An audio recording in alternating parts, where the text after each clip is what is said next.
Sekedar kembali kami menginformasikan bahwa Bapak dan Ibu mungkin tidak bisa mengaktifkan audio dan videonya karena di event Webex ini Bapak dan Ibu kita bagi list dengan attendee, di mana Bapak dan Ibu yang ada di attendee itu tidak dapat mengaktifkan audio dan video, semua untuk kenyamanan dan tertibnya diskusi kita malam ini, sehingga Bapak dan Ibu yang sebentar jika masuk sesi tanya jawab dan ingin mengajukan pertanyaan, Bapak dan Ibu disilahkan mengklik icon raise hand di bagian pojok kanan bawah perangkat Bapak dan Ibu jika menggunakan laptop.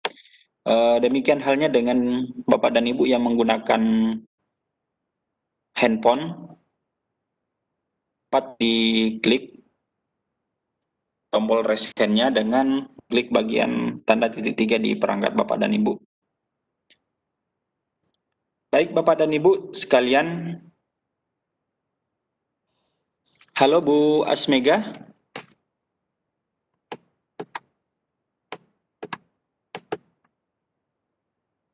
Bu Asmega, Assalamualaikum.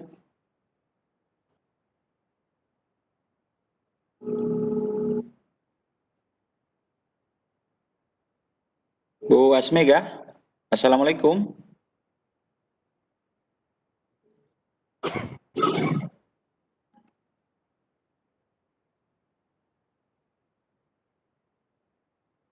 Halo. Halo, Assalamualaikum Ibu. Bagaimana audio tak Bu? Audio tak tidak? Itu bagus sekali suara aku.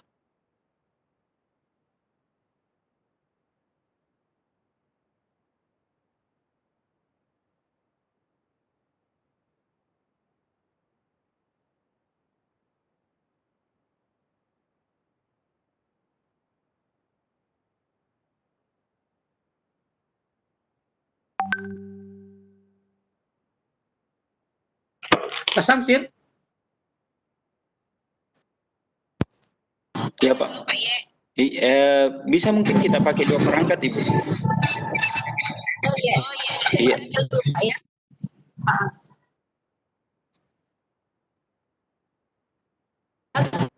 Begitu. Yeah. Oh, bagus nih. Bagus. Iya, Pak.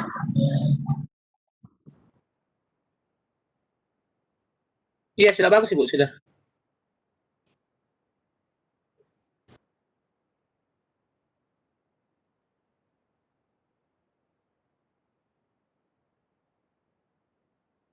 Halo Ibu Asmega Masri. Apa suara saya jelas? Bagus Pak, bagus. Oh, bagus nih Pak Mulis. Iya. Pak Samsir? Pak Samsir lagi hilang. Oke, halo, Assalamualaikum. Ya, Oke, dimulai baik. Oke, silakan Pak Hadi. Oke, kita mulai ya. Iya, oke silakan Pak. Rekamannya. Tunggu dulu, saya aktifkan dulu recordingnya Pak Hadi. Silakan Pak.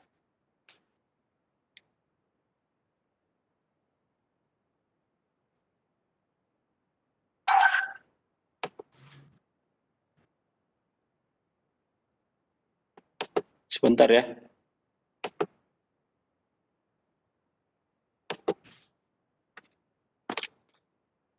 Mohon bersabar Bapak dan Ibu. Ini ada informasi dari Ibu Asmega Masri, narasumber kita. Halo, Assalamualaikum Ibu. Bu Asmega.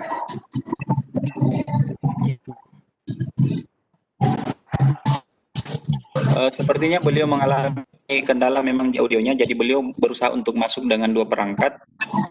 Jadi mohon Bapak dan Ibu semua bersabar sebentar, karena narasumber kita lagi berusaha untuk masuk dengan perangkat yang lain.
Jadi sekali lagi mohon Bapak Ibu semua bersabar karena Ibu narasumber kita masih berusaha untuk masuk dengan perangkat yang lain yang semoga saja perangkat yang satunya dapat lebih stabil karena di perangkat yang beliau gunakan sekarang itu terkendala di audio Bapak dan Ibu. Jadi mohon pengertian Bapak dan Ibu untuk sedikit bersabar.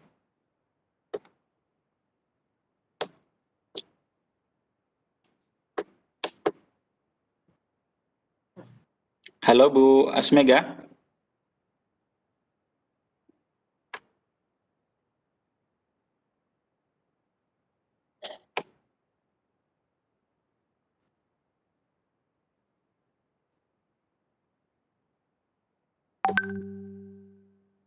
Kayaknya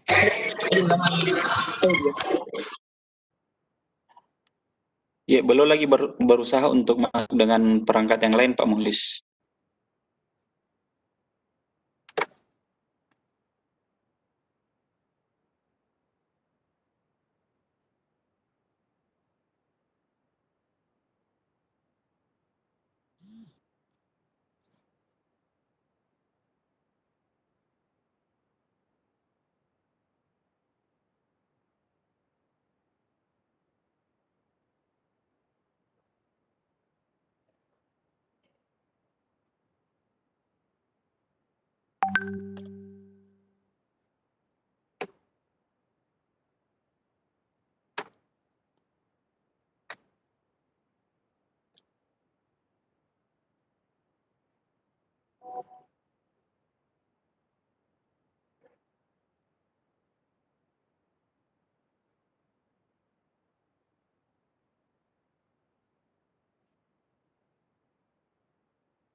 Pak Hadi.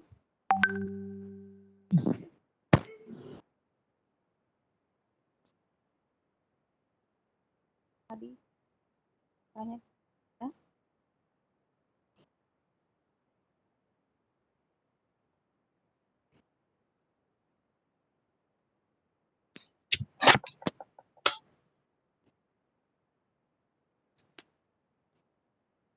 Pak Mulis, iya Bu. kok suaranya pemateri nggak ada? Terlemparkan dari rumbu. Oh, Tunggu dulu. suaranya Pak Suara saya jelas ya Bu atau putus-putus? Pak jelas ada Pak. Suaranya Pak Hadi juga nggak ada.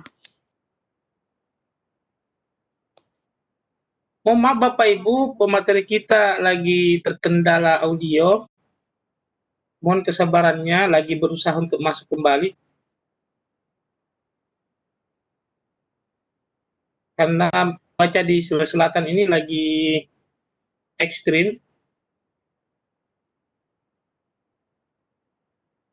Pak Hadi bisa di tag mic-nya dulu. Pak Hadi, soalnya Pak Hadi nggak ada. Atau begini saja ya, pemateri kita masuk di HP, nanti dibantu share konten. Ya bisa Pak, bisa.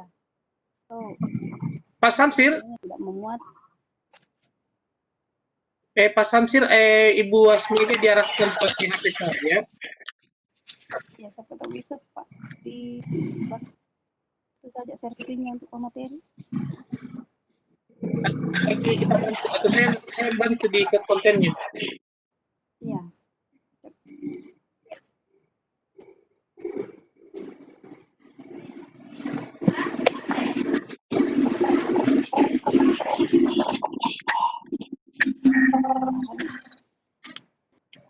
Pak Hadi mungkin bisa keluar dulu baru masuk lagi. Pak Hadi, halo. Ya. Halo, Pak. Halo. Ya sudah ada Pak. Tambah volumenya. Sudah ada? Samsir, bisa saya materinya? Ya, Ya, kan saya materinya, nanti saya share konten, Ibu Asmi yang ini. Pakai HP saja. Itu share konten. Ya, saya akan share konten beliau hanya pakai HP saja.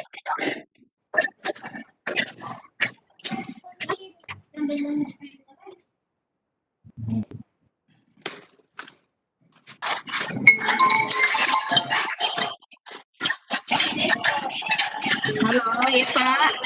halo, assalamualaikum Ibu. Waalaikumsalam. Halo. Halo. Sudah saya dengar suara tak? Dengan siapa? Dengan Ibu Mega.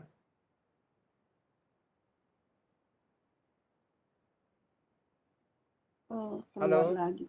Ibu Asmega,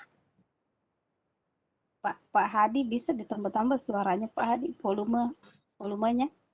Ibu Asmega, monitor Ibu. Pak Samsir, coba boleh pinjam saya materinya Pak Samsir. Nanti saya share konten. Ya, sepertinya jaringannya di Ibu Mega ini lagi bermasalah Pak. Putus-putus lagi. Hari masuk. Sudah sini Pak, yang saya lihat sudah masuk. Oh ya, sudah. Mas Mega masuk di HP saja kalau tidak kesulitan. Ini sudah ada audionya Bos Mega. Oh Sudah ya, ada Pak. ya, Sudah bagus Pak. Ya. ya. Pak Samsir, silakan Pak Samsir. Pak Samsir, Pak Hadi, halo, assalamualaikum Pak Hadi. monitor. Iya, ya, oke, silakan Pak Hadi. Kita sudah Kami Pak. Ibu Pak Hadi. Asmi masuk, kita siap ya. Oke, sudah Pak Hadi, sudah. Ya, kita mulai ya. Oke, Suaranya baik. Pak Hadi Pak kecil. Pak Samsir rekam dulu Pak Samsir. Sejalan rekamannya rekordernya dulu.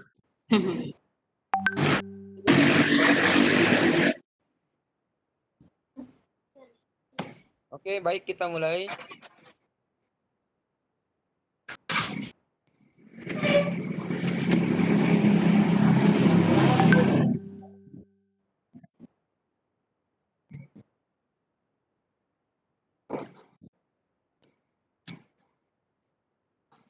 Assalamualaikum warahmatullahi wabarakatuh. Waalaikumsalam Alhamdulillah, warahmatullahi wabarakatuh. pada malam hari ini kita kembali bertemu di Pikon Lontara. Reschedule Lontara edisi 45. Dan untuk edisi kali ini, insya Allah kita akan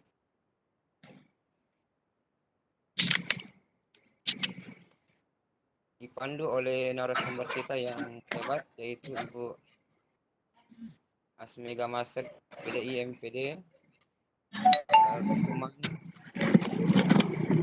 Pitrang Selatan. Dan sebagai host yang memandu kegiatan Pikon kali ini, Hadi Waratama atau Guru Hadi. Kita memulai pikon, ada baiknya saya bacakan aturan pikon kita pada malam hari ini. Yang pertama itu, jika Bapak dan Ibu ingin bertanya secara langsung, bisa mungkin mengklik tanda raise hand yang ada di pojok kiri bawah ya. Atau Bapak dan Ibu bisa langsung menulis di kolom chat jika Bapak dan Ibu ingin hendak bertanya. Kemudian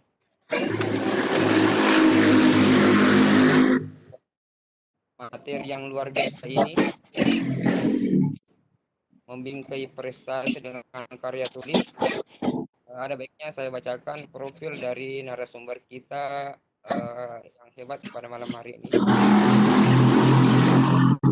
Materi SPD IMPD, tanggal lahir, tempat tanggal lahir, sosok Enrekang ya, 17 Januari 1987. Adapun pendidikan beliau S1 pendidikan bahasa Arab, Stain, Datu Karama, Palu, Sulawesi Tengah. Kemudian pendidikan S2, pendidikan agama Islam, Universitas Muhammadiyah Aceh. Karya tulis beliau itu ada 1 buku, 4 buku solo dan 6 buku antologi. Serta ada juga karya tulis beliau dari 2 jurnal dan lain-lain. Baik, kita hari ini kepada Ibu narasumber yang hebat, Ibu Asmega Sri, dan tempat saya persilakan. Ya, Silakan. ya, Assalamualaikum warahmatullahi wabarakatuh. Bisa dengar suaranya? Bagaimana Pak Hadi? Kedengaran suaranya? Sangat jelas dan merdu. Terima kasih Pak Hadi. Bagus sekali nih Bu Asri Mega. Iya, baiklah. Bismillahirrahmanirrahim. Assalamualaikum warahmatullahi wabarakatuh. Alhamdulillahirabbil alamin. Salatu wassalamu ala asyrafil anbiya'i wal mursalin sayyidina Muhammad wa ala alihi wa sahbihi ajmain amma ba'd.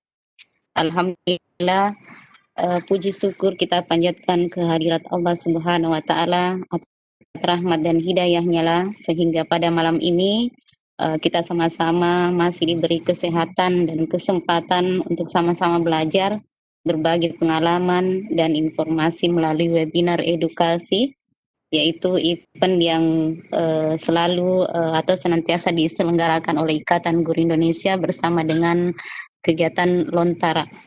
Nah, sebelumnya saya berterima kasih kepada pihak penyelenggara atas kesempatan yang diberikan ini. Selanjutnya terima kasih juga kepada Bapak host Guru Hadi yang sedianya memandu kegiatan kita pada malam hari ini, dan terkhusus juga kepada Bapak Ibu hebat yang ada di room kita sini. Terima kasih atas kehadiran semua untuk sama-sama belajar, berbagi pengalaman atau informasi. Nah, selanjut ke materi, izinkan saya untuk memperkenalkan diri dulu. Tadi sudah disampaikan oleh Guru Hadi tentang profil singkat saya. Jadi mungkin sudah disebutkan tadi bahwa profil singkat nama Asmega Masri. Saya asalnya dari Enrekang, tempat tugas saat ini di Manpinrang. Kemudian untuk pendidikan sudah disampaikan tadi bahwa saya dari S1 pendidikan bahasa Arab di Stain Dato Karama Palu, kemudian S2-nya di Universitas Muhammadiyah Parepare, jurusan Pendidikan Agama Islam. Nah, untuk karya tulis sendiri, mungkin Bapak Ibu semua sudah banyak yang lebih banyak karyanya daripada saya, cuma kesempatan ini diberikan kepada saya untuk berbagi pengalaman. Adapun nanti Bapak Ibu guru hebat yang punya pengalaman yang lebih daripada saya selaku pemateri, kiranya bisa berbagi informasi atau pengalaman kepada kita semua.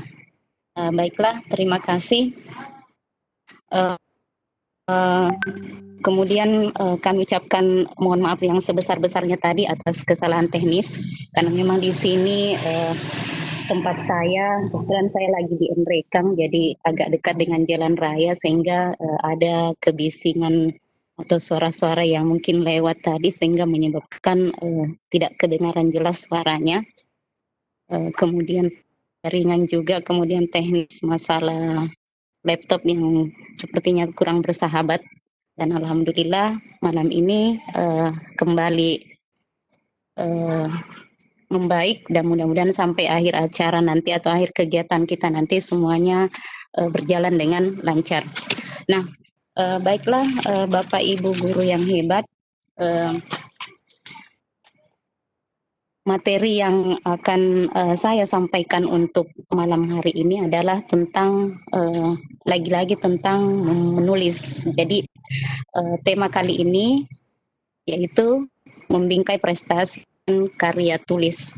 Sebenarnya karya tulis sendiri ini sudah tidak asing lagi di kalangan Bapak Ibu guru hebat, apalagi yang berprofesi sebagai guru. Karena tentu saja untuk karya tulis ini menjadi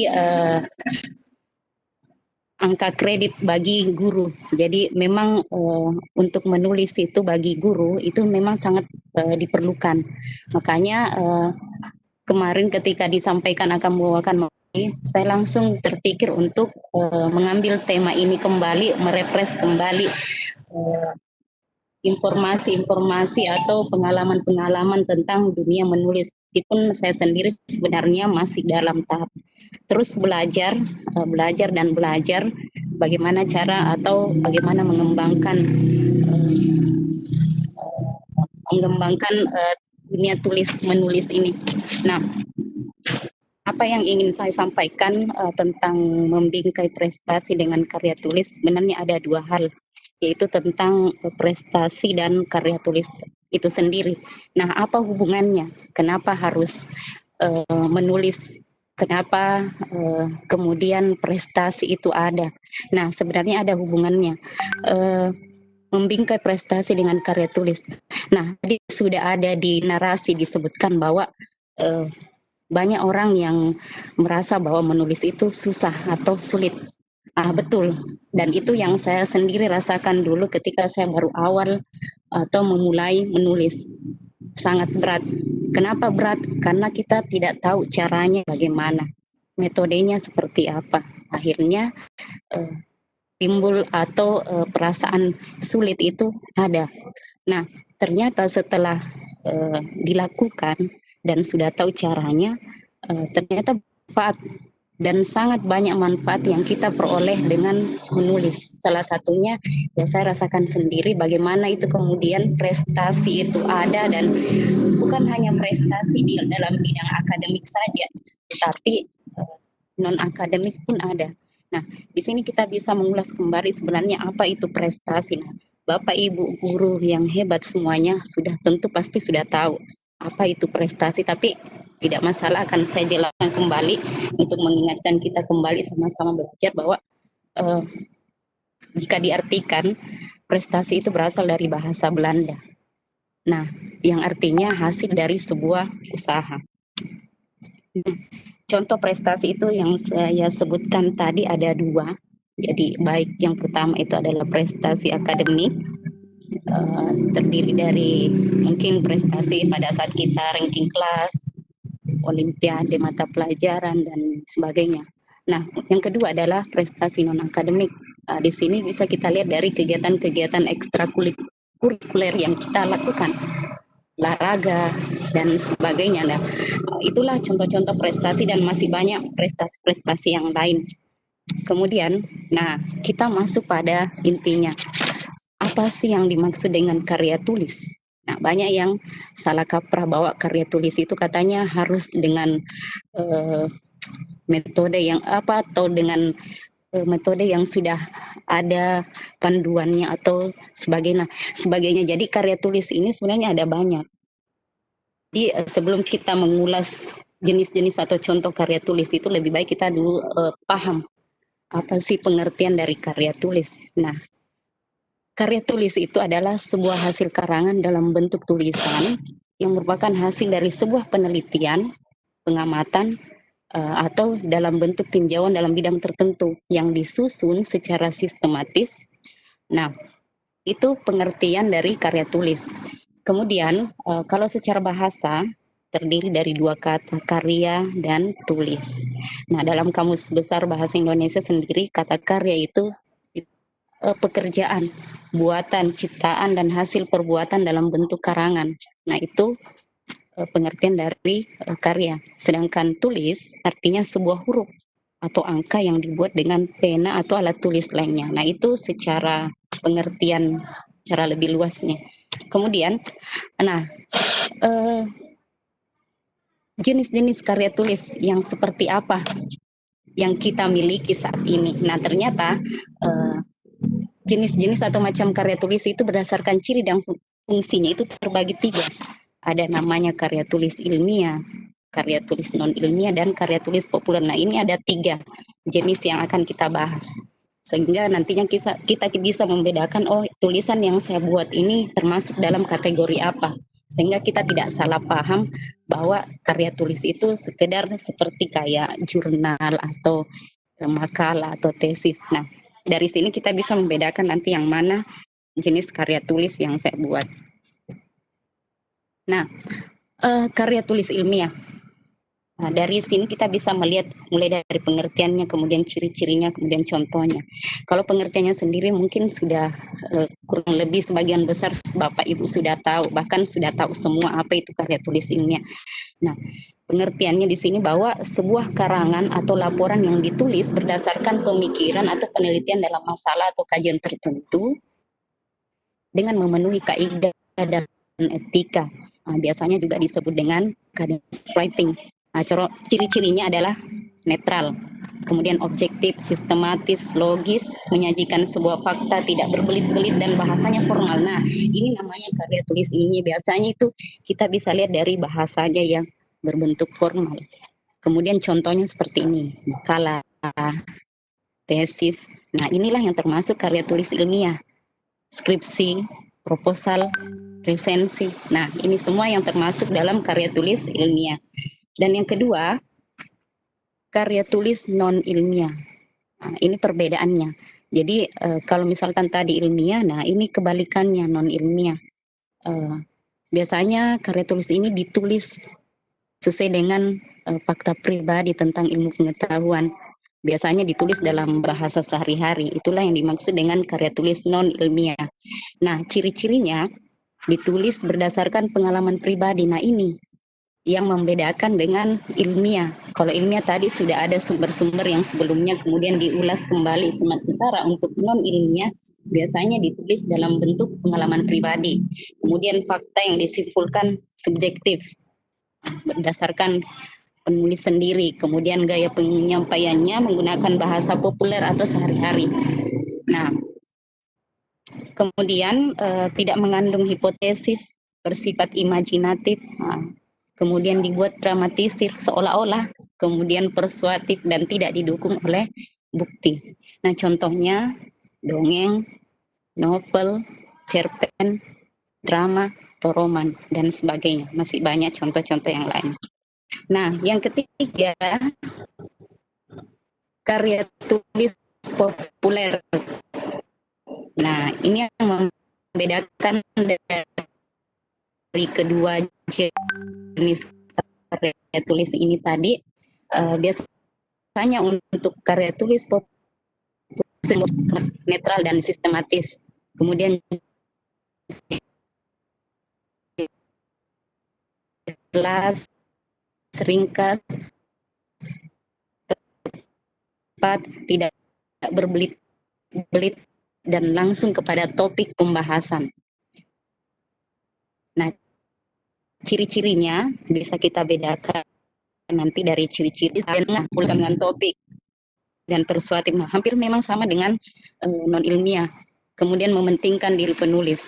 Contohnya artikel, sinopsis. Nah, ini yang lebih populer kita lihat dari artikel. Nah, ini contoh karya tulis yang bisa kita bedakan sehingga nantinya kita bisa menulis hasil tulisan kita itu bisa kita kategorikan dalam bentuk karya tulis apa masuk ilmiah, non ilmiah atau populer.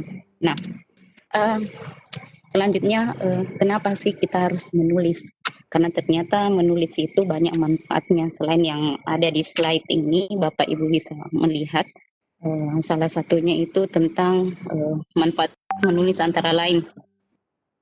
Yang pertama, mencegah kepikunan. Katanya kalau kita menulis biasanya itu untuk mencegah kepikunan, dan itu memang saya rasakan karena ketika kita tidak semua yang kita pernah baca kita ingat kembali, makanya harus kita tulis supaya diingat. Nah, yang kedua, instrumen perekam jejak sejarah. Jadi ini sebagai bahan instrumen tentang sejarah-sejarah yang pernah terjadi, makanya harus ditulis. Kemudian yang ketiga, ternyata menulis itu adalah media dakwah. Yang keempat, membuat hidup produktif dan usia tidak terbuang sia-sia. Alangkah sia-sianya kehidupan kita kalau kita selama hidup tidak menghasilkan karya apapun. Nah, yang selanjutnya adalah pembentuk pribadi menjadi bijak dan santun. Biasanya penulis-penulis itu karena dia banyak membaca referensi kemudian dia tuangkan kembali dalam tulisan, biasanya itu dia menjadi orang yang bijak, mau tidak mau, kemudian secara tidak sengaja menjadi pribadi yang bijak karena hasil bacaan yang kemudian dia tuangkan kembali dari tulisan. Kemudian menghasilkan ide-ide baru. Nah, jelas orang yang suka menulis itu biasanya dia selalu memunculkan ide-ide yang baru. Selanjutnya, media komunikasi yang baik. Ternyata selain berkomunikasi secara langsung, ternyata melalui tulisan pun itu merupakan komunikasi yang baik. Biasakan kita menulis chat via WA, kemudian messenger, itu kan bagian dari menulis dan itu sebagai media komunikasi. Kemudian melatih kreativitas, tentu saja dengan menulis ya kreativitas kita akan lebih berkembang. Kemudian meredakan stres. Nah, ini meredakan stres.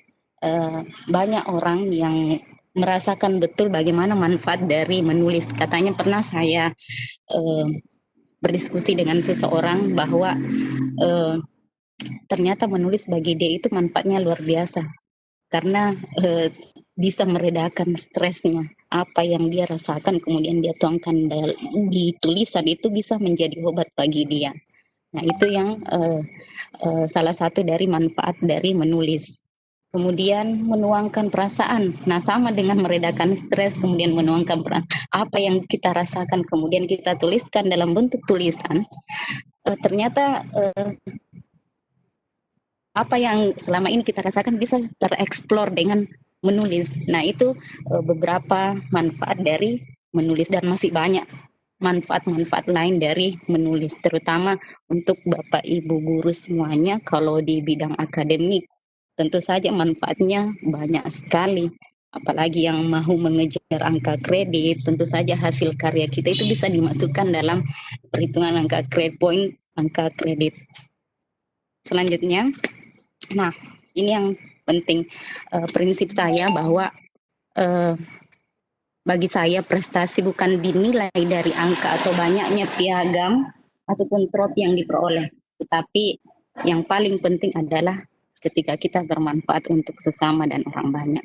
Nah, melalui karya-karya kita yang kita sudah buat atau kita sudah tulis, bisa saja menjadi informasi atau pengalaman baru bagi orang lain yang bisa bermanfaat bagi orang banyak. Nah, jangan melihat nilai atau angka dari sebuah prestasi, entah itu mungkin banyaknya prestasi dari banyaknya trofi atau piagam yang dia peroleh, tapi lihatlah dari sisi manfaatnya. Jadi prestasi itu jangan dilihat dari angkanya atau nilainya, tapi lihat dari manfaatnya. Itu bagi saya pribadi. Kemudian setiap orang bisa menulis. Lalu mengapa masih saja banyak yang mengatakan bahwa menulis itu sulit? Jawabannya karena tidak setiap orang tahu cara menulis. Nah, karena tidak tahu caranya makanya berat. Tapi setelah tahu caranya, akhirnya menjadi mudah. Nah, bagaimana caranya? Nanti akan kita lebih banyak berdiskusi supaya kita sama-sama belajar. Dan saya yakin Bapak Ibu guru yang sudah hadir di sini sebenarnya banyak yang sebenarnya sudah menjadi penulis handal. Dan nanti kita akan berbagi pengalaman melalui teman-teman yang sudah hadir di room ini. Nah, apakah menulis itu bakat? Sekali lagi bahwa pertanyaan ini sering muncul bahwa saya tidak bisa menulis karena bukan bakat saya. Kemudian saya tidak menulis karena tidak ada hobi saya ke sana. Nah, harus dipahami dan kita harus kembali mengingat bahwa teori Thomas Alva Edison sendiri mengatakan bahwa sukses itu 1% karena bakat dan 99% karena kerja keras. Dan lagi-lagi jawabannya adalah bukan karena persoalan bakat, tetapi karena kerja keras kita atau kemauan kita. Nah, itu teori bakat dan rasanya. Lagi-lagi semua yang kita lakukan semata-mata semua yang hasil yang kita dapatkan itu adalah karena kerja keras. Lagi-lagi kembali ke kerja keras. Jangan melihat bahwa ini bakat atau bukan bakat. Karena Thomas Alva Edison saja berkali-kali berulang-ulang gagal, akhirnya bisa sukses karena kerja kerasnya. Selanjutnya, untuk sesi selanjutnya nanti kita akan lebih banyak berdiskusi mengenai tulis-menulis. Untuk materi kita hari ini mungkin saya cukupkan dulu. Pak Hadi, Bu Hadi, nanti akan kita lebih banyak berdiskusi atau berbagi pengalaman melalui sharing atau sesi tanya jawabnya Pak Hadi ya. Mungkin saya kembalikan ke silakan Pak Hadi. Sekian dari saya. Assalamualaikum warahmatullahi wabarakatuh. Waalaikumsalam warahmatullahi wabarakatuh. Oke, baik. Terima kasih Ibu Asmega Masri, narasumber ini. Terima kasih banyak atas pemaparan materinya yang sangat menarik, dan tentunya Bapak dan Ibu dalam ini kita akan lebih banyak berdiskusi terkait bagaimana membingkai prestasi dengan karya tulis itu. Untuk sesi ini Bapak dan Ibu, saya berikan kesempatan kepada Bapak dan Ibu untuk kemudian mengajukan pertanyaan, baik itu mengajukan pertanyaan secara langsung. Sekali lagi, Bapak dan Ibu yang ingin mengajukan pertanyaan secara langsung, silahkan tekan tombol raise hand di bagian pojok kanan bawah perangkat Bapak dan Ibu. Jika Bapak dan Ibu menggunakan laptop, dan Bapak dan Ibu yang menggunakan yang menggunakan handphone, silahkan diklik tanda titik 3 di perangkat Bapak dan Ibu untuk kemudian menemukan ikon raise hand-nya. Selain itu, Bapak dan Ibu juga dapat mengajukan pertanyaan melalui room chat kita. Disilahkan Bapak dan Ibu, kita mulai sesi tanya jawab kita untuk sesi pertama ini. Saya berikan kesempatan kepada Bapak dan Ibu yang ingin mengajukan pertanyaan. Silahkan raise hand.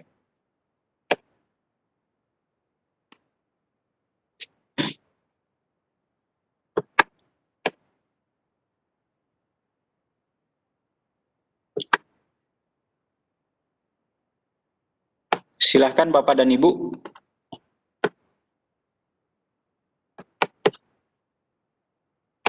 Yang raise hand saya lihat belum ada. Saya coba mengecek di room chat. Mungkin ada yang mengajukan pertanyaan di sana.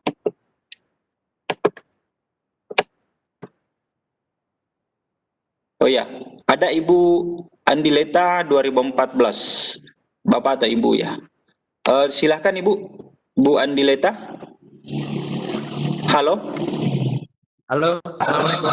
Pak Andi ya. Oke, silahkan Pak Andi. Oh ya, saya Silakan. sayanya dari K2. Selamat malam, terima kasih. Waalaikumsalam warahmatullahi wabarakatuh. Ini kan versi guru baru, kalau 3A dan kalau apa itu kan angka kredit. Nah, kita kan harus menulis untuk selanjutnya. Terus bagaimana kita mengawalinya supaya lebih semangat itu. Karena kita biasanya kan itu enggak itu loh, tiba-tiba foto satu gimana untuk meningkatkan motivasi kita untuk semangat selalu gimana memotivasi diri gimana.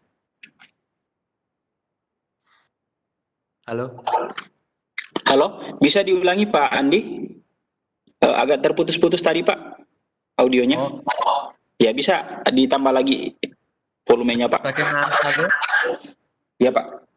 bagaimana kita motivasi diri kita gitu loh, supaya kita terus semangat untuk menulis. Oke. Ya, terima kasih Pak. Iya. Bu Asmega, ini pertanyaan dari Pak Andi. Halo Bu Asmega, monitor. Iya Pak. Ya, Iya jadi Pak. pertanyaan dari Pak Siapa? Andi Dileta tadi, kebetulan beliau ini mempertanyakan bagaimana memotivasi diri kita agar dapat lebih bersemangat dalam menulis. Poinnya di situ Ibu. Silakan mungkin Oh, iya. Ibu, silakan. Oh iya, siap. Jadi ini tentang motivasi ya. Agak terputus-putus atau gimana?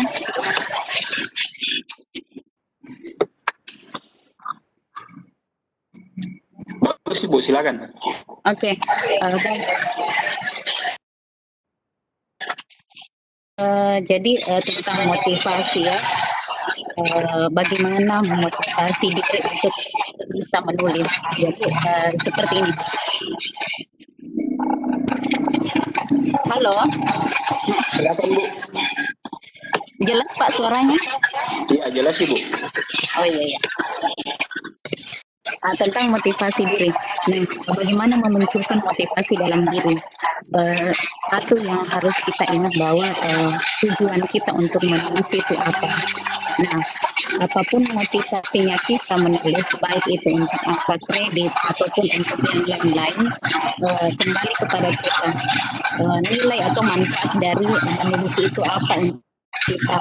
Nah, salah satu hal yang terpenting yang harus dimiliki oleh calon penulis adalah motivasi menulis itu sendiri. Jadi artinya menulis ibarat lokomotif yang akan menjadi pendorong dan penggerak bagi penulis untuk menghasilkan karya tulisan.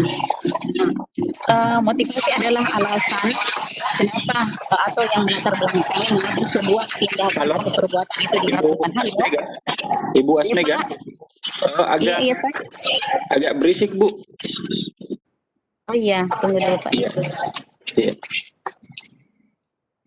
Halo. Iya Pak, ya terpantul-pantul suaranya.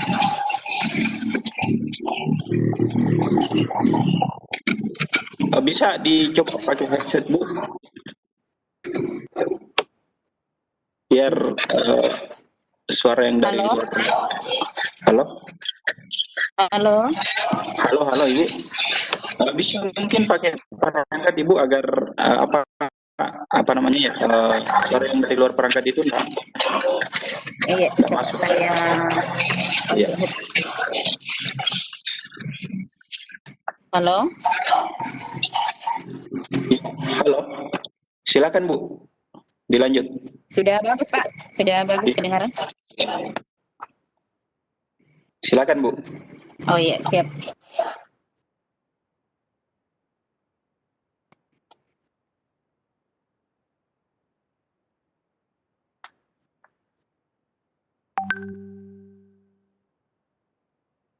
Halo.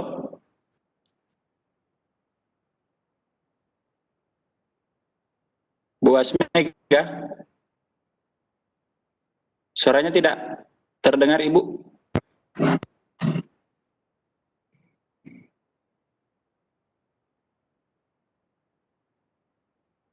Bu Asmega? Iya, siapa? Oke, silahkan Ibu. Oh iya.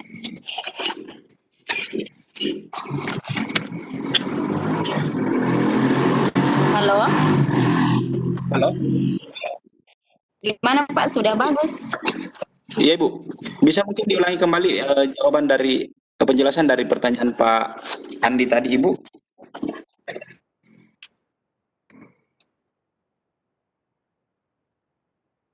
Halo?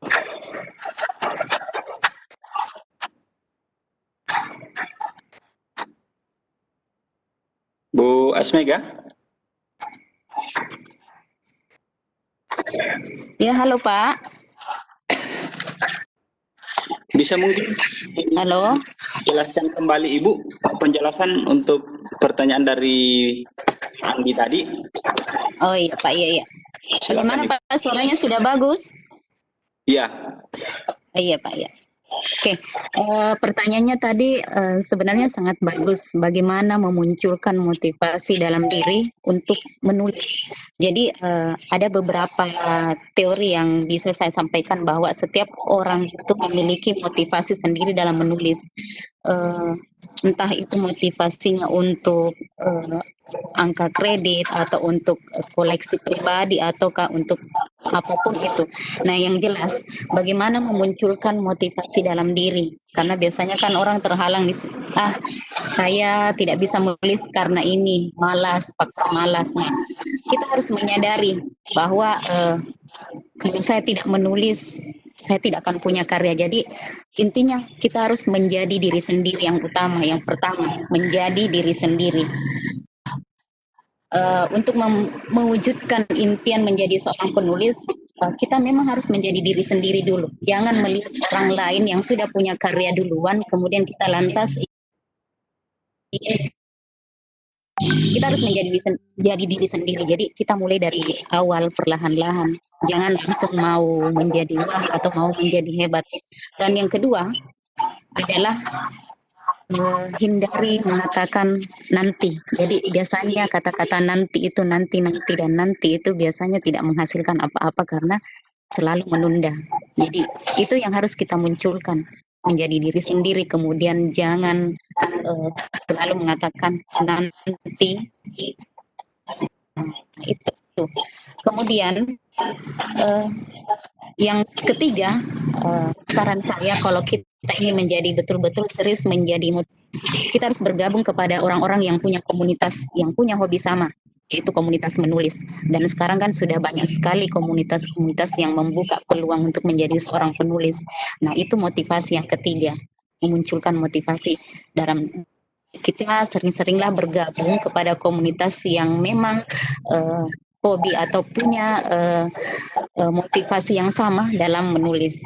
Kemudian yang keempat, kalau kita memang sudah punya karya, karena saya yakin kalau sudah ada keinginan dalam diri untuk menulis, setidaknya kita sudah punya ide bahwa saya akan menulis tentang ini.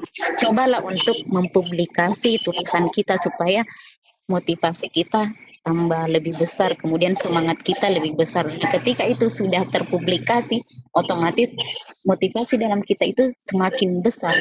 Nah, kemudian biasanya itu kita menulis dengan hasil tulisan itu biasanya kita tulis, jangan meniru yang memang sudah ada karyanya, sudah hebat, tetapi kita tulis dengan cara kita sendiri, menulis dengan hati. Itu poin yang utama. Jadi jangan langsung mau besar seperti penulis-penulis hebat, tapi kita tulis sesuai dengan kepribadian kita, sesuai dengan gaya kita. Kemudian sebenarnya banyak sekali yang bisa kita lakukan untuk memunculkan motivasi menulis itu. Jadi yang paling penting tadi adalah menjadi diri sendiri dulu. Kalau bisa digabunglah dengan komunitas supaya selalu ada motivasi untuk menulis, membangkitkan semangat kita untuk menulis. Mungkin seperti itu, Pak. Oke, baik. Terima kasih atas penjelasannya. Mudah-mudahan Pak Andi masih monitor dan apa yang disampaikan oleh Ibu narasumber terkait dengan pertanyaan Bapak dapat tersampaikan dengan baik. Kondisi audio mungkin yang sedikit terputus ya. Tapi ya, mudah-mudahan Bapak Andi Leta dapat menangkap apa yang dijelaskan tadi. Pertanyaan selanjutnya. Iya.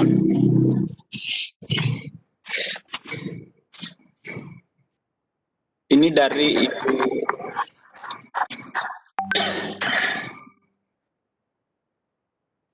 Ibu Ainul Mardia. Beliau mempertanyakan, ini Assalamualaikum warahmatullahi wabarakatuh. Beliau sudah buat antologi, tapi untuk membuat dan best practice masih belum bisa jadi. Bagaimana treatment ketika dan agar bisa sukses? Jadi ini terkait ketika dan best practice, Ibu. Bisa diulangi Pak, pertanyaan agak putus-putus. Poinnya inti pertanyaan kepada Ibu Mardia, bagaimana trik membuat PTK dan best practice, Ibu? Oh, membuat PTK dan best practice Pak ya. Jadi mungkin saya jawab langsung Pak Di. Iya, silakan Ibu. Ya, oke. Jadi seperti ini. Best practice itu sebenarnya yang pernah saya pelajari sebelumnya itu ternyata ada dua. Ada yang menggunakan memang sistem seperti tadi karya tulis ilmiah, ada yang non ilmiah. Jadi mungkin yang dimaksud Ibu tadi adalah tentang seperti PTK Pak ya. Jadi memang ada sistematikanya untuk best practice sendiri. Jadi sama dengan membuat karya tulis ilmiah yang dimulai dari latar belakang masalah, kemudian identifikasi masalah. Jadi pembahasan yang kita bahas itu adalah sesuai dengan hasil penelitian yang kita lakukan. Nah itu biasanya kalau untuk best practice atau PTK itu sudah memang ditentukan metodenya atau sistematika penulisannya. Jadi kita tinggal mengikuti saja sistematika penulisan dari PTK atau best practice itu. Nah, poin utama yang biasanya dimunculkan dalam best practice itu adalah tentang metode yang kita gunakan dalam pembelajaran. Itu kan biasanya yang saya lihat di buku-buku best practice itu yang mereka tulis secara sistematis sesuai dengan metode penulisan. Itu mereka memunculkan kira-kira metode apa yang mereka gunakan selama pembelajaran, kemudian dituangkan dalam bentuk tulisan, kemudian dikuatkan dengan hasil penelitian atau yang memang betul-betul kita lakukan dalam pembelajaran. Jadi memang kita harus mengikuti sistematika penulisannya. Jadi best practice atau PTK yang baik adalah ketika kita menulis sesuai dengan sistematika penulisan. Mulai dari latar belakang, kemudian tujuan. Seperti ketika kita menulis karya tulis ilmiah. Jadi dia termasuk dalam karya tulis ilmiah kalau yang dimaksud adalah best practice ya atau PTK yang kita biasanya tulis ya untuk guru atau pendidik. Tapi kalau yang secara umum kan pernah saya lihat juga best practice yang memang dia tidak sistematika, tetapi dia langsung menceritakan metode apa yang dia gunakan selama pembelajaran, kemudian digunakan berdasarkan pengalaman pribadi. Seperti itu Pak mungkin. Baik, terima kasih atas penjelasan dari pertanyaan Ibu Mardia tadi. Mudah-mudahan juga beliau masih sempat monitor ya dan informasinya tersampaikan. Selanjutnya kita melangkah ke pertanyaan, ini masih dari room chat. Dari Ibu atau Bapak ya, Sailani dari Kalimantan Selatan. Pertanyaan beliau, bagaimana cara memulai menulis? Karena kadang kita punya masalah untuk memulai menulis. Dari mana dan apa saja yang disiapkan? Saya jawab langsung Pak ya. Silakan Ibu. Bagaimana cara memulai menulis, mulai dari mana, kemudian kapan. Nah, kalau saya pribadi ditanya seperti itu, biasanya saya langsung jawab, mulailah dari mana saja. Apa yang terpikirkan langsung ditulis. Entah itu alurnya mungkin alur mundur atau alur zigzag atau maju. Jangan mempersoalkan dulu itu, tetapi mulailah dari mana saja, apapun yang terpikirkan silahkan ditulis. Kalau jawaban pribadi saya, karena begini, terkadang sistematika penulisan itulah yang biasanya menghambat para penulis pemula. Makanya kenapa akhirnya ada kalau saya sendiri ditanya mulai dari mana menulis, saya bilang mulailah dari mana saja, karena jangan sampai sistematika penulisan itulah yang menghambat kita untuk menyelesaikan tulisan. Nanti pada saat finishing barulah kita biasanya membaca kembali tulisan kita, sehingga nantinya kita bisa menyusunnya kembali, mana yang depan, mana yang harus di belakang, mana yang harus di tengah, atau mana yang menjadi konklusi atau kesimpulannya. Jadi mulailah dari mana saja. Mungkin nanti dari teman-teman yang lain beda metodenya. Kalau metode saya secara pribadi, maka saya jawab mulailah dari mana saja. Apapun yang terpikirkan, silahkan ditulis. Apapun idenya, silahkan ditulis. Entah mungkin hari ini idenya adalah tentang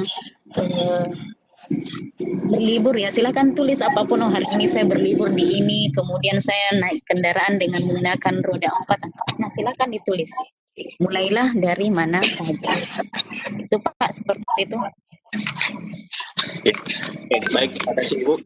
Untuk pertanyaan yang ketiga, selanjutnya kita melangkah ke pertanyaan berikut. Ini dari Pak Saleh. Ini beliau absen dan mudah-mudahan beliau monitor. Pak Saleh, saya silakan. Silakan Pak Saleh. Kesempatan yang diberikan kepada saya. Assalamualaikum warahmatullahi wabarakatuh. Waalaikumsalam. Yang ingin saya tanyakan ini ada 2 pertanyaan, Ibu. Iya, silakan Pak. Pertanyaan yang pertama, Ibu, kira-kira Ibu hal-hal yang harus diperhatikan oleh orang yang baru menulis awal, Bu.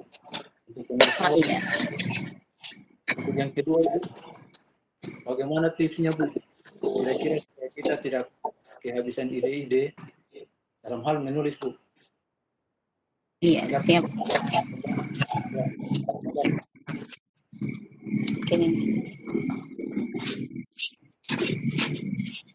Jadi ada 2 pertanyaan Pak ya. Jadi untuk mungkin saya jawab langsung Pak ya. Yang pertama tadi yang bisa saya tangkap dari pertanyaannya bahwa hal-hal genting apa yang harus diperhatikan oleh penulis pemula. Jadi saya jawab dulu. Sebenarnya untuk penulis pemula sendiri itu tidak ada hal-hal yang memang kita harus perhatikan, tetapi yang kita fokuskan adalah keinginan kita dulu yang harus kita munculkan. Itu yang penting. Karena kalau kita langsung mau memperhatikan misalkan salah tulisannya, atau mungkin titik komanya berkurang atau bahasanya yang tidak baku. Justru itulah yang kadang membuat penulis pemula biasanya berhenti karena terlalu dikungkung oleh sistematika dalam kepenulisan.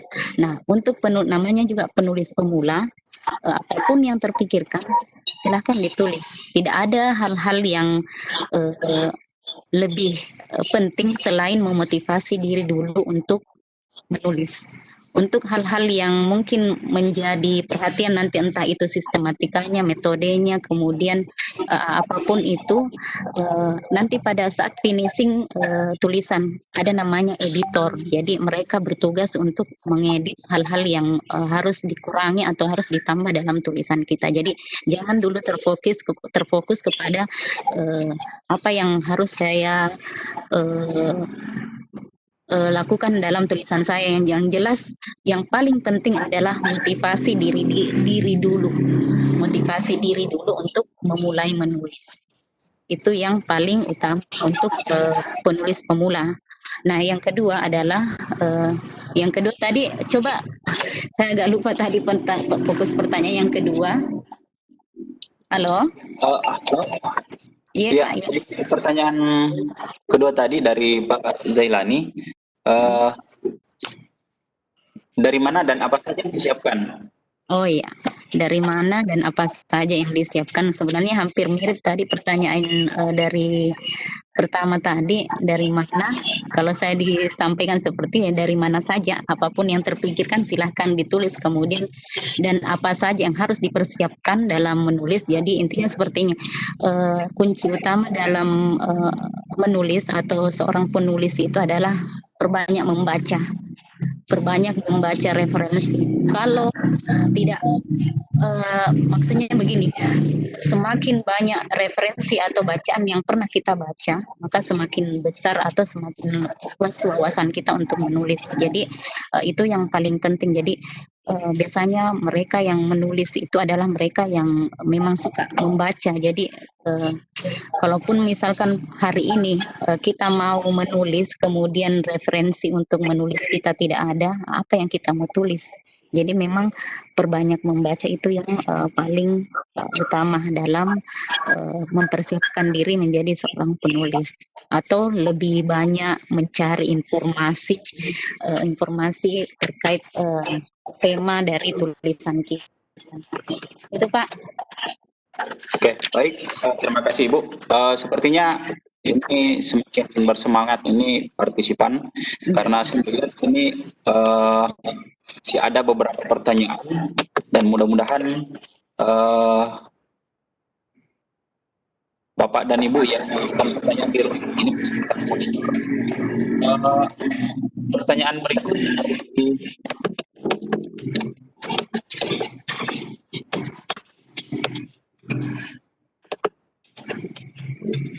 dari Pranowo. Pertanyaan Pak Pranowo ini begini, banyak yang beranggapan bahwa menulis itu harus jadi buku atau karya ilmiah. Padahal sejak kita sekolah, guru menyuruh siswa untuk menulis. Targetnya bukan untuk jadi buku, namun untuk menyamakan pandangan antara apa yang dikatakan guru dengan pemahaman atau ilmunya. Iya. Nah, pertanyaan beliau, bagaimana kita menyikapi agar menulis itu asyik, menyenangkan, dan dipersiapkan dengan baik seperti kakak pribadi kita? Ya, silakan Ibu. Oh ya, kayaknya ini dari Kang Pranowo ya. Beliau ini salah satu teman motivator juga. Beliau juga senang menulis dan sering sharing sama saya juga. Jadi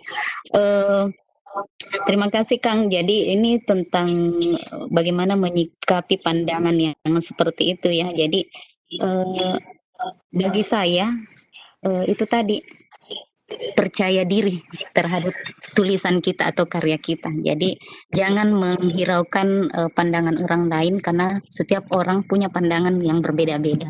Jadi memang kita harus percaya diri pada opini kita, kemudian cara kita, itu yang utama. Kalau saya tetap percaya diri, kemudian fokus pada tujuan kita.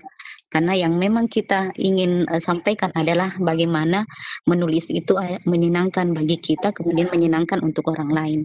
Jadi untuk perbedaan pendapat itu sudah wajar, karena memang setiap orang sekarang berhak untuk mengeluarkan pendapat.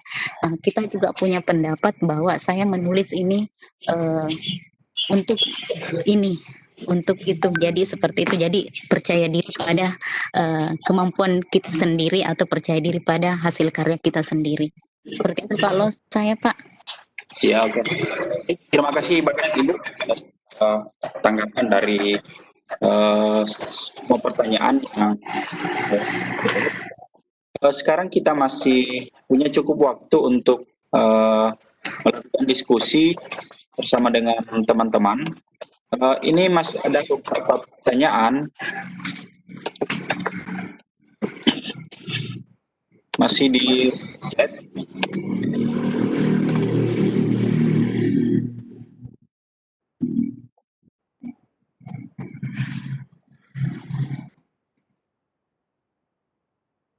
Ini pertanyaan dari Ibu Hidayah. Ya. Pertanyaan beliau, ada kiat-kiat atau trik-trik tertentu untuk mempertahankan kita dalam menulis, Ibu? Oh iya. Ya. Oke, saya langsung menjawab. Adakah trik-trik? Sebenarnya banyak sekali trik yang bisa kita ikuti. Cuma kembali kepada diri kita sendiri, mana yang nyaman untuk kita gunakan, mana yang nyaman untuk kita lakukan. Jadi biasanya banyak sekali trik yang bisa kita lakukan. Ada yang menggunakan model mind mapping. Jadi dia buat dulu kerangka, kemudian kerangka itu dikembangkan. Jadi dia fokus ke kerangka, jadi nanti setelah kerangkanya jadi itu yang mereka jelaskan satu persatu.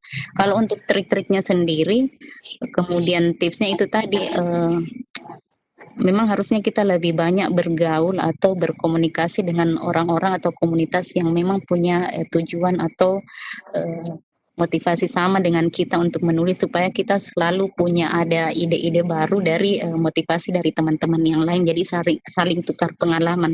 Jadi untuk triknya, tipsnya sebenarnya banyak sekali yang bisa kita gunakan, banyak terserah, tergantung dari kita itu tadi, kembali ke pribadi sendiri mana yang nyaman untuk kita gunakan. Kalau misalkan tadi kita menulis dengan metode tadi yang seperti disampaikan oleh Kang Pranowo bahwa menulis untuk menulis dengan cara yang asik, ya silahkan.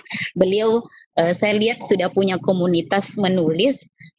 Mereka mengambil satu tema saja, misalkan tentang saya seorang guru, saya mengajar ini. Jadi mereka ceritakan dengan satu tema. Tugas saya sebagai seorang guru apa. Jadi semua guru berhak memberikan pendapat, menuliskan pendapatnya.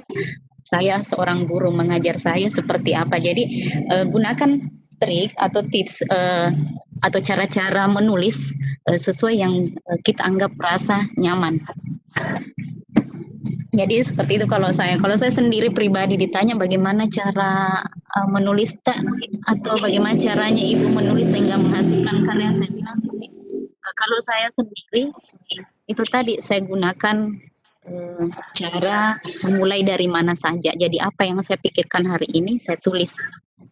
Kemudian nanti dikumpulkan, akhirnya ternyata menjadi satu buku. Tidak kita rasakan. Dan banyak sekali teman-teman yang sudah melakukan itu dan menghasilkan karya-karya dari hasil coret-coretannya setiap hari. Dari status saja itu sudah bisa menjadi sebuah buku. Kalau kita kumpulkan status-status, mungkin sering kita mengupdate status di Facebook atau di WA, itu sebenarnya kalau kita kumpul dari A sampai Z itu sudah jadi buku sebenarnya tanpa kita sadar. Sebenarnya kita semua adalah penulis yang hebat dari status Facebook atau WA yang biasanya kita lihat. Yang penting tetap isinya tidak mengandung unsur sara ya. Seperti itu, Pak. Baik, terima kasih Ibu. Sebelum kita lanjut ke pertanyaan berikutnya, saya kembali mengingatkan kepada kita semua, Bapak dan Ibu, yang hadir di meeting malam ini, agar segera mengisi presensi kehadiran malam ini. Jadi presensi sudah ada di room, silahkan dilihat Bapak dan Ibu. Selanjutnya kita masuk ke pertanyaan yang berikut dari Bu Sri Yamin Bandung. Beliau bertanya, bagaimana susunan membuat jurnal ilmiah? Ya, silakan. Jurnal ilmiah, oke. Untuk jurnal ilmiah, dia termasuk kategori karya tulis ilmiah ya. Biasanya itu disesuaikan dengan format dari pelaksana.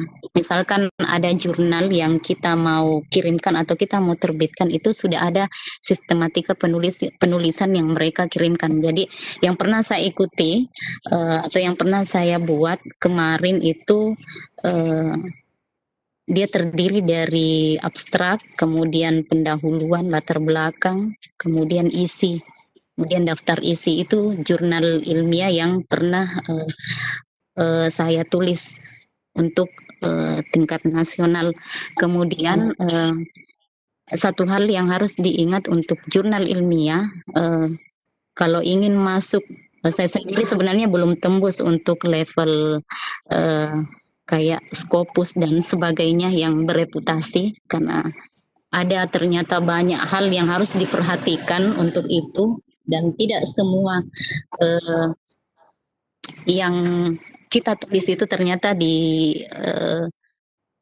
menjadi tulisan yang lolos untuk jurnal-jurnal bereputasi, karena mereka punya aturan-aturan tertentu. Jadi satu hal yang pernah saya dapatkan ilmunya bahwa kalau misalkan jurnal ilmiah itu kita harus menghindari menyebutkan lokasi. Jadi jangan sama sekali menyebutkan lokasi hasil penelitian yang kita lakukan di mana, karena itu untuk menjaga nama baik lokasi tempat penelitian kita. Jadi untuk susunannya atau metodenya, sistematika penulisannya itu tergantung dari yang mana yang mau menerbitkan jurnal kita, karena beda-beda. Tapi secara umum itu tadi sama dengan penulisan, metode penulisan karya tulis ilmiah. Ada abstrak, kemudian ada latar belakang, rumusan masalah, tujuan, manfaat, kemudian isinya, pembahasannya, kemudian daftar pustaka yang paling penting.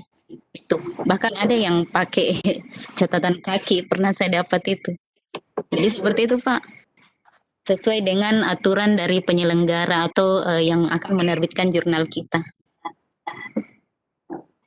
Oke. Terima kasih Bu Mega untuk tanggapannya. Selanjutnya kita melangkah ke penanya berikut.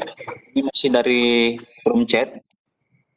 Pertanyaan dari Pak Murad, bagaimana cara yang paling tepat untuk membangun kepercayaan diri dalam menulis? Mohon pencerahannya Ibu, diistakan. Oh iya, lagi-lagi tentang bagaimana percaya diri untuk menulis. Apa ya, kalau saya pribadi untuk membangun rasa percaya diri ya, jangan hiraukan apapun komentar atau apapun komentar dari orang lain. Silahkan menanggapi komentar itu, tapi ambil sisi positifnya. Jadi memang harus terbuka. Kalau saya tidak menghiraukan yang bersifat mungkin menjatuhkan, tetapi kita tetap harus terbuka, membuka diri dari masukan-masukan yang mereka sampaikan. Jadi bangun rasa percaya diri itu sebenarnya kembali kepada diri kita. Jadi jangan fokus ke apapun komentar-komentar pedis orang lain. Jadikan itu sebagai motivasi saja, bahwa ketika orang lain memberikan saya komentar ini, maka saya akan menunjukkan saya lebih bisa setelah ini. Jadi tunjukkan saja dengan bukti. Jadi itu saja. Kalau saya tunjukkan saja dengan karya, tunjukkan dengan bukti hasil karya yang kita punya. Itu yang paling penting, karena belum tentu orang yang menjudge tulisan kita itu sudah mereka adalah orang-orang yang sempurna. Justru mereka menampakkan kerendahannya kalau misalkan mereka sendiri yang mengkritik belum punya karya, sementara kita sudah punya karya. Jadi rasa percaya diri itu kita harus bangun sendiri. Ya, caranya itu tadi, jangan terlalu fokus kepada apapun komentar pedis orang lain, kemudian bergaul dengan orang-orang atau komunitas yang punya tujuan yang sama. Gitu. Ya, oke. Penjelasan dari narasumber kita, pertanyaan Bapak bahwa bagaimana membangun kepercayaan diri dalam menulis itu, ya abaikan saja tanggapan orang. Silahkan Bapak memulai. Jangan pernah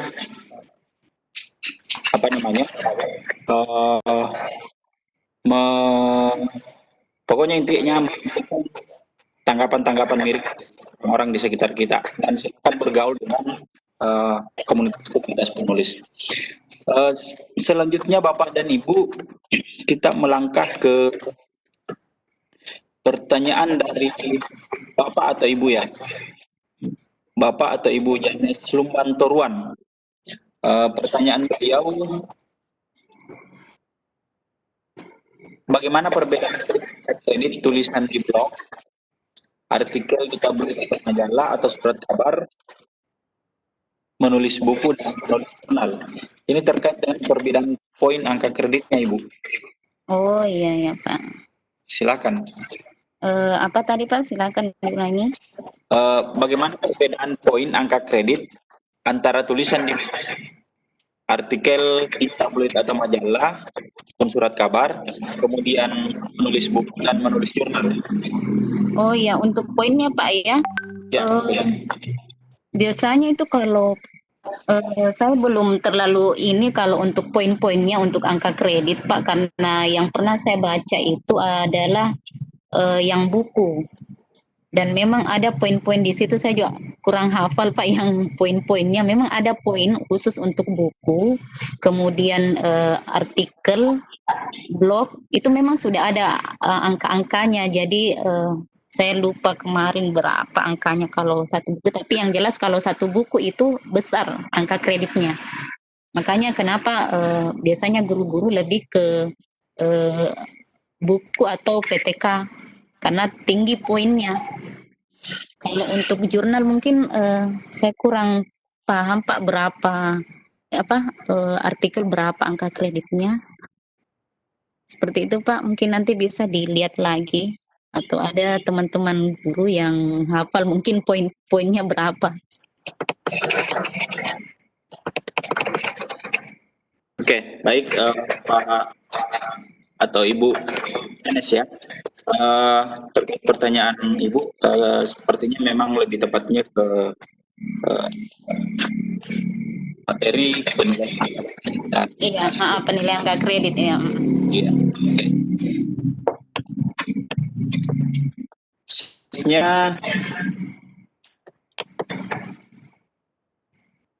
ini masih yang mungkin sama dengan pertanyaan sebelumnya Ibu, tapi tidak ada salahnya ketika saya sampaikan kembali. Iya, Pak. Dari Ibu Mariani Nurbaiti, kita berikan saran untuk pembuatan best practice dalam media pembelajaran di jenjang PAUD atau ruang lingkup.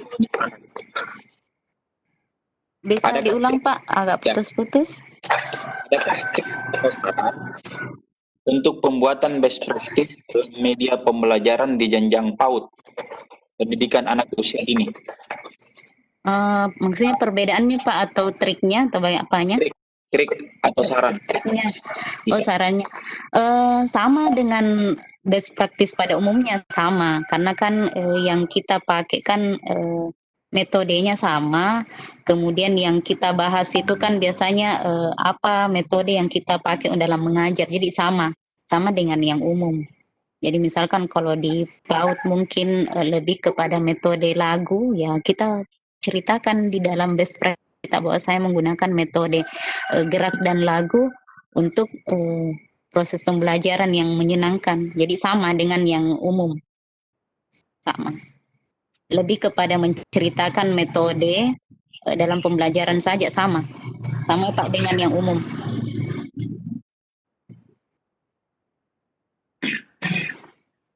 Oke, seperti itu ya. Jadi nanti lebih banyak ke ininya saja. Kalau misalkan mau buat best practice, mungkin bisa cari referensi-referensi yang sekiranya memberikan contoh untuk pembuatan best practice pembelajaran untuk buku best practice. Karena tadi memang saya sampaikan bahwa ada dua jenis. Kalau buku best practice itu kalau yang pernah saya baca ada yang ilmiah, ada yang maksudnya ditulis secara sistematis atau ada memang metode-metode kepenulisannya. Tapi kalau yang hanya menceritakan saja ada juga yang seperti itu. Seperti itu, Pak. Baik Bu, terima kasih. Selanjutnya kita lanjut dengan pertanyaan dari Pak Sisoyo. Beliau, adakah cara yang paling jitu agar karya itu bisa lolos meja juri, atau secara umum yang menjadi penilaian juri paling umum apa? Bisa diulang Pak? Adakah cara yang agar karya tulis kita bisa lolos di meja juri, Bu? Atau mungkin ada penilaian secara umum dari Dewan Juri misalnya? Oh, Dewan Juri Pak ya, Ya. untuk karya tulis. Betul. Yang pernah saya ikuti, karena begini ya, kalau untuk diikutkan lomba, yang penting seperti ini, dia sesuai dengan metode atau sistematika yang mereka inginkan, itu biasanya menjadi pertimbangan atau poin utama. Kemudian yang kedua adalah tulisan yang kita buat itu belum pernah ada sebelumnya atau penemuan baru.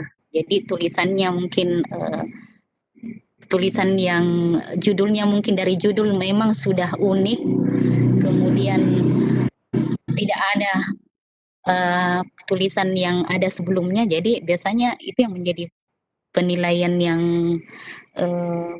memang dipertimbangkan oleh dewan juri kalau saya Pak ya. Jadi memang tulisan kita unik atau belum pernah ada sebelumnya. Iya. Kalau poin-poinnya ya tergantung dari tim jurinya.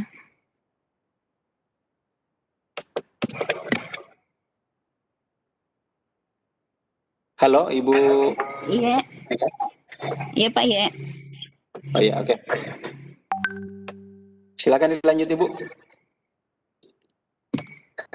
Oke, jadi seperti itu tadi Pak. Jadi kalau untuk tulisan yang bisa dipertimbangkan, misalkan kita ikutkan dalam sebuah lomba atau ini, yang penting sudah mengikuti sistematika penulisan.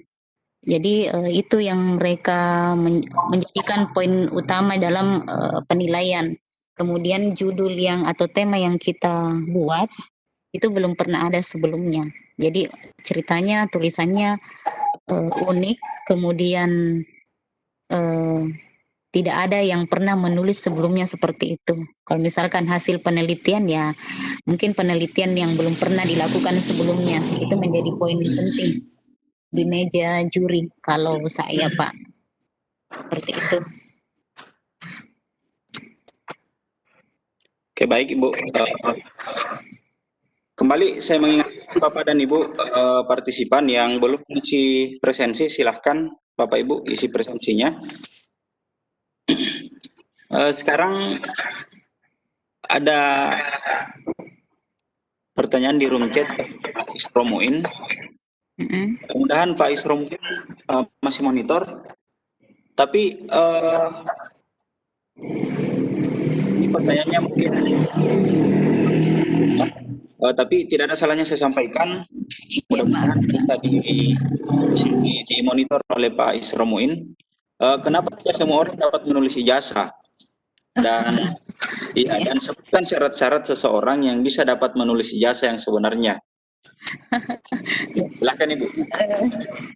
Kalau menulis ijazah Pak ya, karena memang saya juga belum pernah kalau menulis ijazah, tapi yang mungkin dari dulu Pak ya, yang misalkan saya dari SD sampai kuliah, mungkin biasanya yang tulis ijazah itu memang yang poin utamanya adalah yang bagus tulisannya. Kalau dari segi pandangan secara subjektif Pak ya, dari tulisannya yang memang layak untuk menulis ijazah yang katanya bagus tulisannya. Jadi seperti itu kalau saya. Kalau untuk poin-poin yang lain ya saya juga kurang paham Pak, kenapa tidak semua orang bisa menulis ijazah. Mungkin ada hal-hal yang lain atau apa. Karena saya sendiri juga belum pernah ditawari, tapi alasannya karena satu, tulisannya bagus. Itu saja.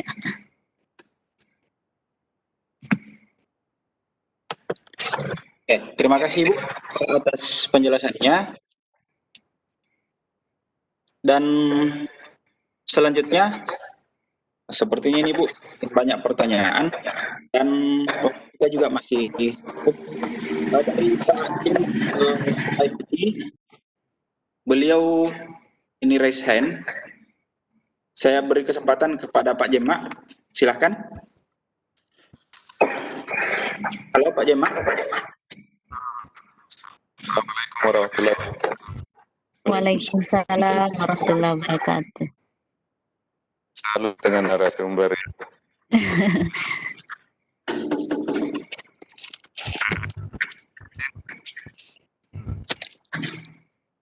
Halo Pak Jemak. Bisa mungkin ditambah volumenya Pak Haji. Oke. Bagaimana? Iya, sudah kedengaran Pak.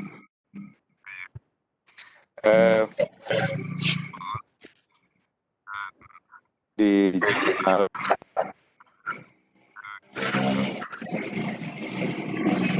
Halo, tidak kedengaran jelas Pak, putus-putus. astaga. Baik. Mau dimuat di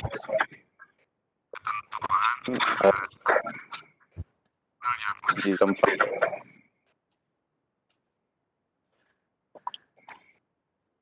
dengar. Halo Pak Jemak. Kurang jelas. Putus-putus Pak. Ya, Iya, putus-putus. saja saya punya Oh, sudah ada di saya.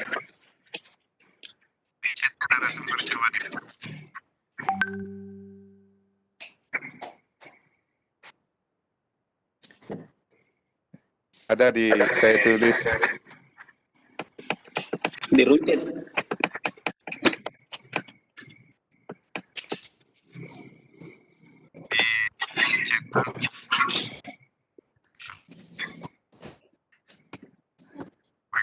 sinyalnya. Bisa dituliskan kembali Pak. Bisa dituliskan kembali pertanyaannya Pak di chat. Di room chat ya. Ya.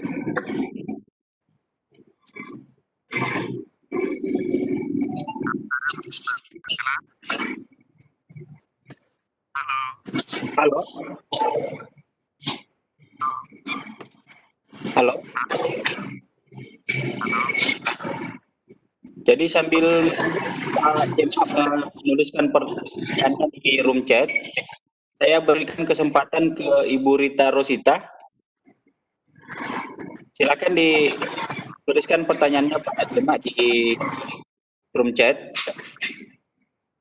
Dan untuk sementara saya beri kesempatan dulu ke Ibu Rita Rosita untuk mengajukan pertanyaan. Ibu Rita, halo. Ibu Rita. Halo. Ibu Rita. Ya, halo. Ibu. Waalaikumsalam. Selamat malam, Bu. Iya, terima kasih atas kesempatannya. Kadang untuk menulis itu memang sulit ya, Bu ya. Mungkin pada dasarnya harus banyak sumber atau sering-sering membaca literasi dari berbagai sumber ya. Iya, Tapi kadang untuk memulai saya sendiri sulit sekali gitu. Dari mana mulainya? Titiknya dari mana gitu. Walaupun tadi Ibu sudah menyampaikan bahwa dari mana saja mulai menulis begitu ya Bu ya. Tapi kadang-kadang suka terputus gitu. Sudah menulis terus stuck gitu. Nah, bagaimana itu untuk memulai kembali gitu, untuk menyambungkan satu tulisan dengan tulisan berikutnya begitu Ibu. Mohon pencerahannya. Oh iya, terima kasih Bu atas pertanyaannya. Baik Bu, pertanyaannya sebenarnya hampir dan persis yang saya alami ketika awal baru menulis. Itu yang terjadi sama saya sebelumnya, sehingga mandek bahkan beberapa bulan baru saya bisa menyelesaikan tulisan. Tapi seperti ini, kadang tantangan di awal bagi penulis pemula itu memang berat. Dan yang paling banyak terjadi adalah seperti itu. Mereka sudah mulai menulis dari mana saja, kemudian pas di pertengahan kemudian terputus, entah itu karena perasaan malas atau kehabisan ide atau kehabisan referensi atau mungkin karena tidak ada lagi motivasi dari luar. Nah, sebenarnya hampir semua penulis mengalami hal itu, tapi itu tadi harus kita ingat bahwa memang kita harus kerja keras dan kerja keras lagi. Jadi motivasi diri sendiri itu yang paling utama. Karena kapan tidak ada motivasi dalam diri sendiri bahwa saya harus menyelesaikan tulisan saya karena ini dan karena itu, maka memang tidak bisa berlanjut. Terjadi pada saat saya masih memulai menulis sehingga akhirnya bisa menerbitkan buku. Itu yang memang saya alami, begitu susahnya untuk memotivasi diri kembali untuk menulis. Tapi begini, saya punya tujuan bahwa ketika tulisan saya terbit, maka saya akan seperti ini. Atau ketika tulisan saya tidak terbit atau tidak selesai, maka apa yang akan terjadi pada saya. Jadi itu. Dan motivasi terbesar saya waktu itu adalah ketika saya punya karya, saya minimal bisa memberikan manfaat kepada orang lain. Jadi lebih banyak sisi manfaat ketika saya menyelesaikan tulisan ketimbang tidak ada sama sekali. Nah, itu motivasi terbesar saya, sehingga saya kembali mencari motivasi di luar. Kemudian tadi saya mencari orang-orang di luar yang punya motivasi yang sama untuk supaya bagaimana jiwa menulis saya kembali muncul. Kalau untuk menyambungkan tulisan tadi yang tiba-tiba di tengah mandek, yang sudah kita tulis tadi mungkin dari awal sudah A sampai Z selesai, kemudian tiba-tiba di tengah mandek, kemudian pada saat keinginan untuk menulis itu muncul kembali. Kalau saran saya jangan menghiraukan itu jangan menghiraukan itu dulu. Untuk menyambungkan kalimatnya itu nanti akan terbentuk sendiri pada saat tulisan kita selesai. Dan itu yang saya lakukan dulu. Jadi ada namanya kan dalam bercerita itu kan ada namanya alur-alur. Jadi ada namanya alur mundur, alur zigzag, alur maju. Jadi sama dengan bercerita dalam tulisan. Jadi cara untuk menyambungkan tulisan kita itu nanti akan terbentuk sendiri ketika tulisan kita selesai. Dan nantinya ada pihak editor yang akan membantu kita untuk menyambungkan tulisan tersebut. Jadi jangan khawatir. Lanjutkan saja apapun yang kita pikirkan saat itu, entah itu nyambung atau tidak dengan awal, diabaikan dulu. Apalagi kalau tulisan kayak novel atau cerita sehari-hari itu sebenarnya sangat mudah untuk menyambungkan, kecuali mungkin untuk tulisan yang bersifat ilmiah itu memang harus ada bahasa penyambung untuk menyambungkan bahasa yang pertama dengan yang kedua. Jadi seperti itu. Jadi jangan dulu fokus ke sana, selesaikan saja tulisan itu sampai akhir. Jadi jangan memikirkan bagaimana nanti nyambung, tidak. Seperti itu, Bu. Ya, baik, terima kasih Bu atas tanggapannya. Kembali kita ke pertanyaan Pak Jema tadi. Pertanyaan dari Pak Jema, ini ada dua Ibu. Iya.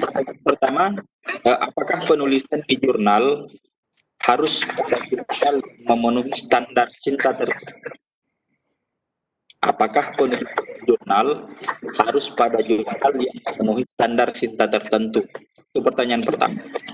Pertanyaan kedua, apakah buku yang ditulis itu harus diterbitkan oleh penerbit anggota IKAPI? Oh iya. Pertanyaan dari Pak Jema. Yang kedua mungkin saya jawab dulu Pak ya, karena yang pertama tadi saya tidak terlalu dengar Pak, putus-putus. Ya, silakan. Yang kedua, apakah tulisan atau buku itu harus diterbitkan oleh yang termasuk dalam IKAPI? Kalau saran saya Pak harus. lebih baik yang memang masuk dalam anggota IKP, karena begini, apapun yang terjadi nanti dengan tulisan kita atau buku kita, tidak ada yang bertanggung jawab nanti kalau memang bukan dari yang anggota IKP, karena seperti ini, IKP itu kan seperti organisasi yang memang melindungi hak cipta kita nanti ketika ada terjadi sesuatu. Jadi usahakan kalau menerbitkan buku, jangan asal-asalan, karena banyak sekali itu buku-buku di luar sana yang tidak memenuhi ini. Akhirnya nanti ketika ada yang ada apa-apa terhadap karya kita, kan tidak ada yang bertanggung jawab selain penulis itu sendiri, dan tidak ada yang menopang mereka ketika ada masalah. Nah, kalau saran saya lebih baik sebelum menerbitkan buku, tanyakan dulu apakah dia atau silakan cari, kalau misalkan memang tidak ada hak kita untuk bertanya itu, bisa kan kita share sekarang siapa penerbit yang masuk dalam anggota IKP, bisa di searching di internet. Jadi seperti itu. Kalau saran saya seperti itu, karena banyak sekali memang penerbit di luar sana yang bisa dibilang penerbit-penerbit ini ya, tidak terpercaya, hanya betul-betul karena kepentingan finansial, seperti itu. Yang pertama tadi Pak mungkin bisa diulangi karena agak terputus-putus. Oke. Jadi pertanyaan yang pertama tadi, apakah penulisan jurnal itu harus pada jurnal yang memenuhi standar SINTA? Oh, SINTA ya. Kalau saya Pak, iya. Supaya lebih besar lagi tulisan apa namanya, keakuratan tulisan tak lebih ini. Kalau saya seperti itu. Banyak memang jurnal Pak yang misalkan kayak jurnal-jurnal nasional itu sebenarnya masih banyak yang standar, tapi tidak apa-apa untuk mengikutkan tulisan kita sekedar untuk mengasah keterampilan atau kreativitas kita untuk menulis. Terbit, tapi seperti itu, hanya sekedar tulisan yang memang betul-betul tidak terlalu diperhatikan dari segi sistematis kepenulisan. Tapi kalau saya sarankan tadi, lagi-lagi sama dengan tadi untuk penerbitan buku ya seharusnya seperti itu. Tidak harus menerbitkan di yang seperti itu, tapi kalau bisa cari jurnal yang memang bereputasi supaya tulisan kita juga diakui kelayakannya, kemudian itu tadi ya, diakui kelayakan sebagai tulisan yang betul-betul ilmiah dan bisa dipertanggungjawabkan. Seperti itu Pak. Baik Bu, terima kasih. Ini masih ada pertanyaan dari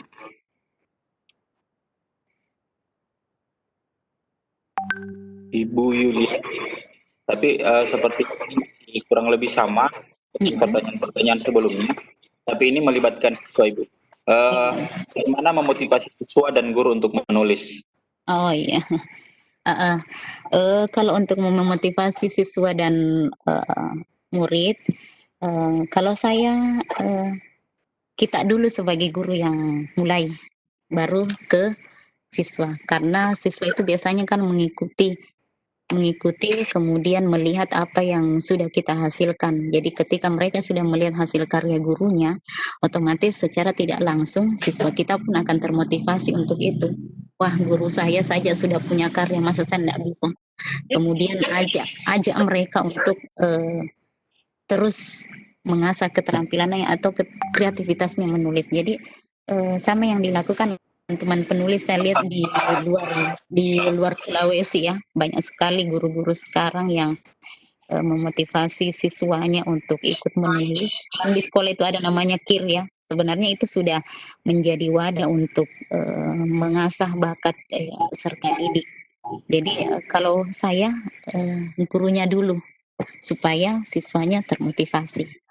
Hasilkan dulu karya supaya ada yang bisa diperlihatkan kepada siswa bahwa oh saya punya tulisan, oh guru saya sudah punya tulisan, berarti akhirnya mereka akan termotivasi sendiri. Seperti itu Pak. Jadi seorang manajer Iya, yang terima bekerja kasih. selama 16 tahun Juga masih ada dari Pak Nasir. Sepertinya ini dengan yang terakhir, Bu. prestasi. Iya, Dari Pak. Dan tak heran Nasir. makanya di sini juga Eh, prestasinya pun semakin meningkat. ya, pertanyaan beliau, bagaimana perbedaan membaca dan menulis? Silahkan Ibu. Dari Pak Nasir. Silahkan Ibu. Perbedaan membaca dan menulis sebenarnya kan apa ya? Sama-sama mengenal huruf ya. Kalau saya pribadi, kalau ditanya apa perbedaan membaca, kemudian apa perbedaan menulis, nah itu tadi. Kalau membaca kan kita berusaha untuk menggali informasi, kemudian untuk membacanya sendiri apa yang kita dapatkan dari menggali informasi, kemudian kita tuliskan lagi, itu namanya menulis kalau saya. Jadi kalau membaca sendiri lebih kepada menggali informasi.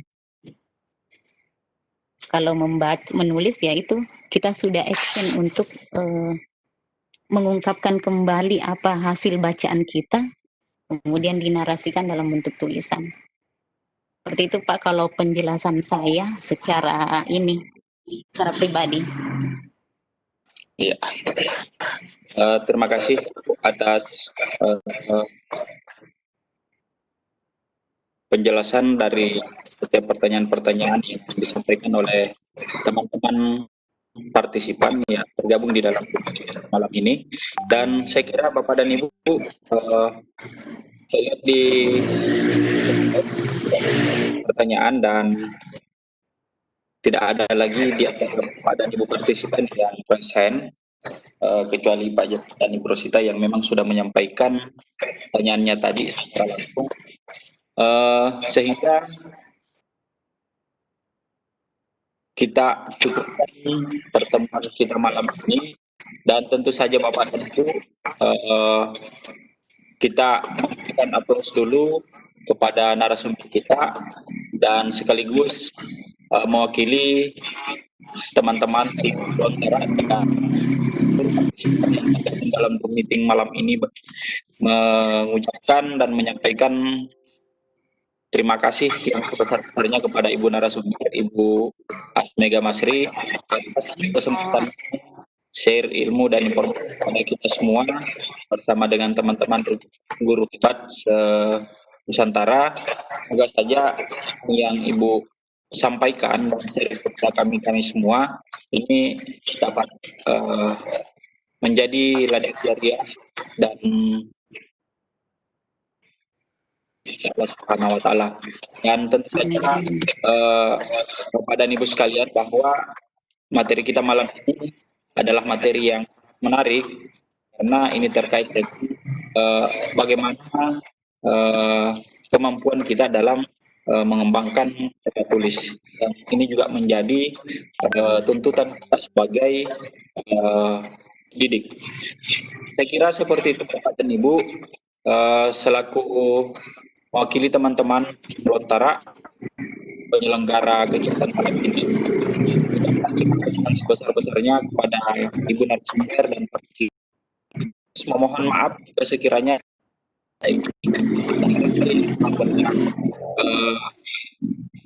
saya kira seperti itu Bapak dan Ibu. Dan kembali kami sampaikan Bapak dan Ibu, sebelum meninggalkan room malam ini, diinformasikan kembali Bapak dan Ibu agar atau daftar kehadiran di mana linknya sudah ada di room chat. Jadi sebelum Bapak dan Ibu meninggalkan room meeting, silakan isi. Terima kasih Ibu narasumber, Ibu Asmega. Sekali lagi Sama-sama Pak. mengucapkan terima kasih banyak atas kesempatan Ibu sudah meluangkan waktu berbagi di Lontara, dan kami berharap Ibu tidak bosan untuk kemudian di waktu-waktu berikutnya masih studi untuk berbagi bersama teman-teman di Lontara ini. Iya, siap Pak. Terima kasih banyak. Ibu, Bapak Ibu partisipan, terima kasih banyak atas kebersamaannya. Kehadiran Bapak dan di room meeting di pekan menjadi support bagi kami di tim Lontara untuk kemudian tetap berupaya bagaimana memfasilitasi teman-teman untuk senantiasa mendapatkan informasi terkait dengan kompetisi kita selaku. Saya kira seperti itu Bapak dan Ibu. Dengan ucapan alhamdulillahirrahmanirrahim, malam ini kita akhiri dan saya tutup dengan ucapan Assalamualaikum warahmatullahi wabarakatuh. Waalaikumsalam warahmatullahi wabarakatuh.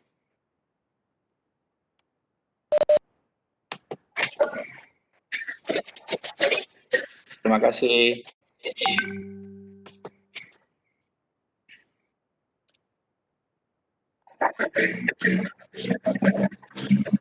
Silakan. Terima kasih Pak.